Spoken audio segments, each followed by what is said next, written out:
공무원 직무유기의 정확한 기준과 신고 방법은 무엇이 있나요? 공무원의 경우 안정적이라는 장점이 있다 보니 많은 청년들에게 있어 선호도가 높은 직업이 되었습니다. 과거에만 해도 공직자들이 친절하지 않다는 말도 많이 나왔다고 하는데요. 그러나 요즘은 많이 달라졌다는 것을 알 수 있습니다. 하지만 여전히 공직사회에서의 여러 문제들로 인해 직무유기죄로 강력한 징계를 받는 것은 물론이며 형사처벌을 받을 수도 있기 때문에 주의가 필요합니다. 오늘은 공무원 직무유기에 대해 자세하게 알아보는 시간을 가져볼까요? 공무원 직무유기란 무엇일까요? 바로 정당한 이유 없이 업무 수행을 거부하거나 그 직무를 유기하는 행위를 뜻하는데요. 특정 범죄, 가중처벌법 제15조에서는 공무원은 이 법에 규정된 죄를 범하는 사람을 인지했음에도 그 직무를 유기한 경우에 특수직무죄가 적용된다고 합니다. 특별한 사유 없이 자신에게 주어진 직무를 수행하지 않고 내버려 두는 경우 직무유기죄가 성립됩니다. 국민의 봉사자이자 국가의 한 기능을 담당하고 있는 공무원이 자신의 의무를 버리는 것을 의미하므로 다른 직종은 해당되지 않으며 공직자에게만 적용되는 특별법입니다. 하지만 직무의 불이행이 모두 처벌을 받는 것은 아닌데요. 형법상 성립조건은 공무원이 수행해야 하는 구체적인 직무를 거부하는 행위여야 하며 이를 정당한 이유 없이 거부하는 경우를 의미합니다. 또한 이로 인해 국민이 피해를 입을 가능성이 있는 경우도 포함이 되면서 무단 이탈이나 의식적 포기가 해당된다고 하는데요. 직무 태반과의 가장 큰 차이점은 의도적인 방임이라고 합니다. 해당 사실을 인지하지 못했거나 착각하여 실수로 하지 않은 경우 또는 주된 업무가 아닌 부수적인 업무인 경우에도 적용되지 않을 수 있습니다. 여기에서 중요한 점은 직무를 저버리는 행위의 의도성에 대한 사실 확인인데요.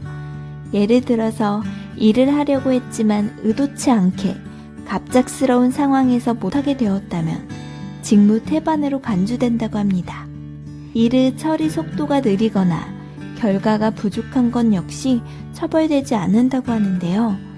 그러나 이러한 결과에 의도성이 있다면 가능성이 있습니다. 처벌 수위는 어떻게 될까요?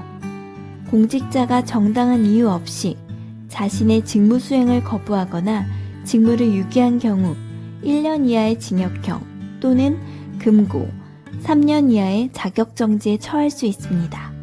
그리고 상황이 매우 심각한 수준이라면 특수공무원 직무유기에 속하게 되며 1년 이상의 유기징역에 처할 수 있습니다. 특수직무죄는 국가보안법을 다루는 경우 범죄 수사를 진행하는 공직자에 한해서만 적용됩니다. 이러한 법적 제재는 매우 심각한 일입니다. 특히 향후 받을 수 있는 연금이 박탈되며 직위 유지 자체도 불가능하기 때문인데요. 따라서 각자의 상황을 인지한 후 변호사와 우선 형법, 노동법, 행정법에 의거하면서 사건을 분석하고 소명할 만한 방법을 찾아야 합니다. 법적으로 반박하기 어렵다면 결과를 뒤집기 힘들 수 있습니다.